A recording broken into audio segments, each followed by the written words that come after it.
Welcome back to another new mini blog. So তোমরা কেমন আছো? আশা করি অনেক ভালো আছো, আর আমিও কিন্তু অনেক ভালো আছি।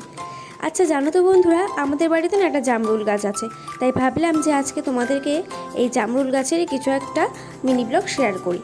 তো তাই জন্য কিন্তু দেখো এখানে কিন্তু আমি বাগানে চলে এসেছি, আর তোমরা দেখতেই পাচ্ছ যে গাছে কত জামরুল ধরেছে। আচ্ছা বন্ধুরা, আমাদের বাড়ির মতো তোমাদের কাদের কাদের বাড়িতে এরকম জামরুল গাছ আছে, আর তোমাদের কাদের কাদের জামরুল ফল খেতে ভালো লাগে সেটা কিন্তু অবশ্যই কমেন্ট করে জানিও।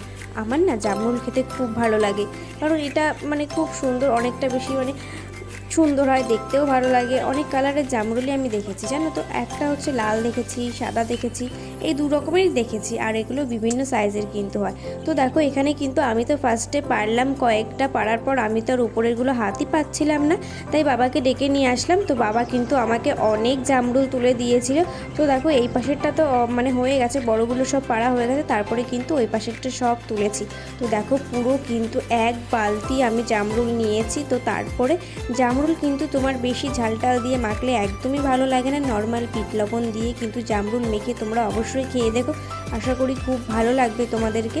তো আমরা কিন্তু সবসময় জামরুল পেরে কিন্তু নর্মালি বিট লবণ দিয়ে হালকা করে মেখে নিই, মেখে কিন্তু সুন্দর করে খাই, আর খেতে কিন্তু খুবই ভালো লাগে।